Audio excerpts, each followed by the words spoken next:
زه به نسیم ستوری صاحب له خواست کوم چې دوی موږ سره نن یو نظم به هم وایي او زه به هغوی نه دا خواست کوم چې زموږ کتونکو ته خپل نظم یا څه شاعري وي هغوی زموږ له بیان کړي. لومړی خو د ټول اول د نور ټي وي درنو مینوالو او کتونکو ته د زړه تله سلامونه وایم او بیا له مشر پیر څخه ډېره مننه چې پښتو ژبې ته په دې نور ټي وي کې خپل ځای ورکړی دی. زه به بېرته نظم له راشم. د نظم عنوان دی د قسمت بصرې. په حجرو باندې مین یم پښتنو نه مې سردار شه، په حجرو باندې مین یم پښتنو نه مې سردار شه، زه د داسې وجود سایم د پښتو نه مې سردار شه. عقل لاس لیونی دی ښایستونې پسې ګرځي، عقل لاس لیونی دی ښایستونې پسې ګرځي، تل ښایسته زما وطن دی د شملو نه مې سردار شه. وخت سله بغاوت کړي فکر اوس لا ښه سمسور شو، وخت سله بغاوت کړي فکر اوس لا ښه سمسور شو، بیا پیغام د محبت کې د خوږو نه مې سردار شه. چې د قام لپاره مړ شي مړ خو نه دی تل ژوندی دی، چې د قام دپاره مړ شي مړ خو نه دی تل ژوندی وي، چې انا مو د پښتو ده د جرګو نه مې سردار شه. د جنون په ګونګه ژبه د تاریخ لفظونه ناسي، د جنون په ګونګه ژبه د تاریخ لفظونه ناسي، ژوند د حسن سمندر کې د څپو نه مې سردار شه. د قسمت ژوندی بصریا نسیم ستوري همدا وایي، د قسمت ژوندی بصریا نسیم ستوري همدا وایي، چې مین څوک په پښتو دی د هغو نه مې سردار شه. مننه. ډېر ښه نسیم ستوري صاحب، تاسو ډېره مننه، ډېر ښه ستاسو شاعري پیش کا. او زه به شیرین ګردیوال صاحب له یو ځل بیا زما او زما به اوس دا پوښتنې لکه تاسو جرمني او یو کې سطح باندې لکه مونږ خبرې واورېدې، ستاسو د پارټۍ وجود په افغانستان یا پاکستان کې هم شته یا هلته هم تاسو څه کار کوئ لګیئ دې لړ کې؟ بنیادي خبره دا ده زموږ په پارټۍ کې ګمان کوم چې یوازینۍ پارټي ده چې موږ کې دواړو خوا پښتانه غړي دي او حتی زموږ د مشرانو د جرګې ملګري په سلو کې 40% لاندې خوا پښتانه دي، غړي هم همدا شي. بنیاد دا دی که سړی د قامي وحدت خبرې کوي، د پښتنو د یو وجود خبرې کوي، نو داسې نشي کیدی چې بارې خوا به یو پښتانه او لاندې خوا به بل پښتانه، خو دا دواړه به یو نه وي. دا زموږ د پارټۍ اصلي لکه مخکې ما یو ټکی وویل چې هغه بنسټیزې خبرې چې زموږ په پارټۍ کې دي یو قامي وحدت دی، د پښتون قامي وحدت دی او دا اهم ټکی دی. او مخکې د ملګرو مورته اشاره وکړه تر څو پورې چې د پښتنو ویش وي په مرکزي ایشیا کې به اصلا سوله نه راځي. د دې خبره دا د پښتون ویش دی چې دا قیسې داسې کړکېچنې کړي دي او داسې کړکېچنې دي. که دغه شی جوړ شي زموږ د پارټۍ د منشور په بنیاد باندې دا مسلې حل کیږي، ځکه پښتون په دغه منطقه کې یو توانمند قوم دی. لکه اوس بارې خوا په افغانستان کې هم که سړی فکر وکړي ترکمن دي، ازبک، تاجک دا دغه قومونه دي هغلته پراته دي، دا ټول د دوی وطن دی، خو دا ټول اقلیتونه دي، لږکي دي، دا ډېرکۍ نه دی.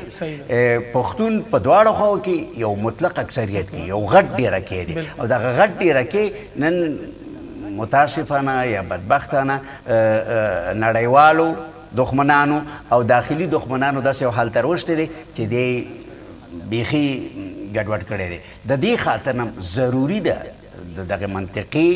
د سیمې د نورو هیوادونو دپاره او د نورو قومونو دپاره په غیر د پښتون نه په دې سیمه کې څوک ارامي نشي راوستلی. دا یو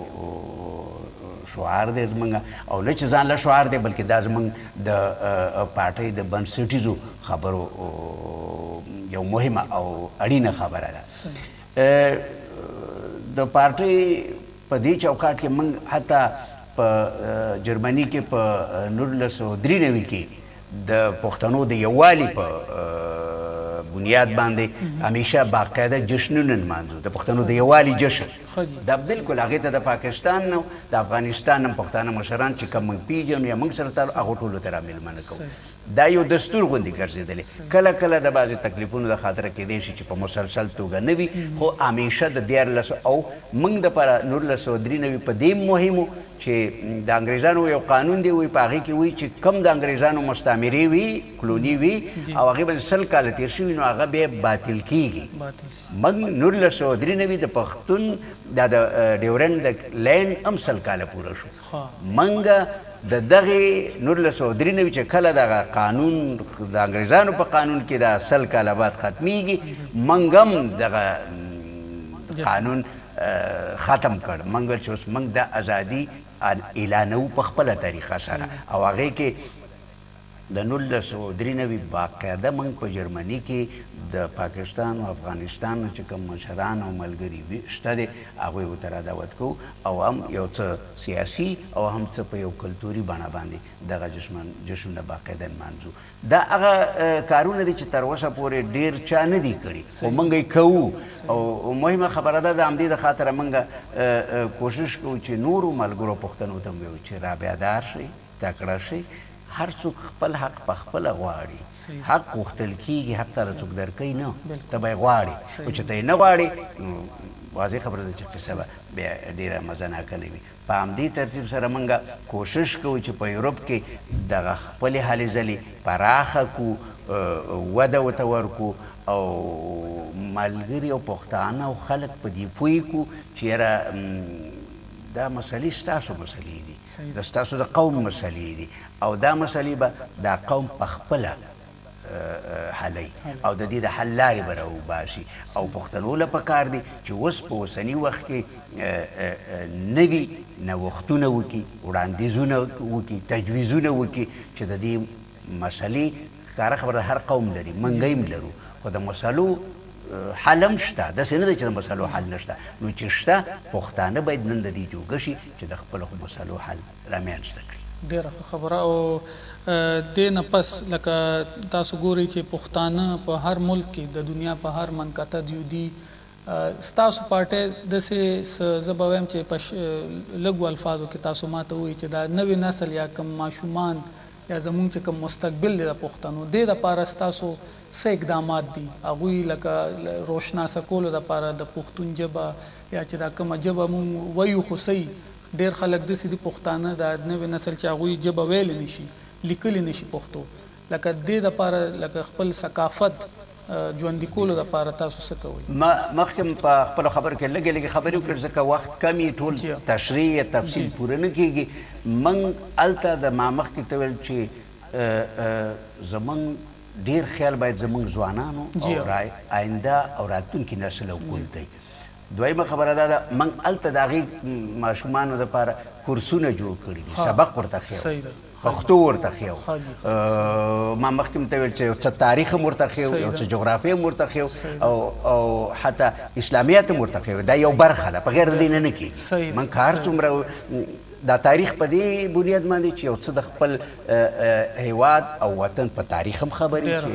پښتانه څه تاریخ لري دویمه خبره ده چې ژبه دا ډېره ضروري خبره مخکې مولوي صاحب خبرې وکړلې ژبه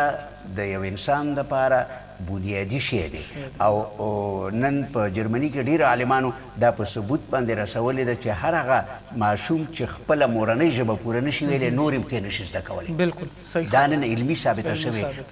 یو حقیقت دی او د دغې حقیقت په رڼا کې په موږ هم دا ذمهواري ده چې د خپلو ماشومانو زده کړه په خپله مورنۍ ژبه باندې نوره قوي کړو هر ځای کې ورته کورسونه جوړ کړو هلته ورته ښوونځي یا مکتبونه یا سکولونه جوړ کړو او په قلاره دا موږ چې ګرځو یا یوروپ کې ګرځو یا انګلینډ له راغلي وو په همدې بنیاد او دلته هم ملګرو ته ویو چې نن دلته ټول پښتانه د دې جوګه دي چې په خپل منځ کې سره کیني او د خپلو کورنیو او د بچو د راتلونکي دپاره دغسې کارونه وکړي لکه موږ چې هلته کولی شو نن خلک یو څه اقتصادي دلته په یوروپ کې چې ژوند کوي د دې جوګه دي توانایي لري چې واړه د خپلو بچو دپاره سکول جوړ کړي او هغې کې ورته څه اسلامیات څه تاریخ او خپله ژبه ورکړي او دا یو ذمهواري ده ډېره ښه ګردیوال صاحب او ګرانو حاضرینو دلته زموږ یو وقفې ټایم وشو او وقفې نه پس به زموږ چې کوم نور میلمانه دي هغوی به موږ سره کینی وقفې نه مخکې زه به ټولو میلمنو ډېره مننه او ډېره شکریه به ادا کوم خاص کر د ګردیوال صاحب شیرین ګردیوال صاحب ایوب لالا ستاسو اکرام الله خان صاحب او موږ سره چې کوم نسیم ستوره صاحب تاسو ډیره شکریا او موږ به دا دعا لرو تاسو خدای پروګرام خو کی او تاسو چې کوم ښه مقاصد دی هغه کې تاسو له خدای همت درکړي او قوت درکړي. نو ګرانو حاضرینو وقفې نه پس بیا حاضرېږو.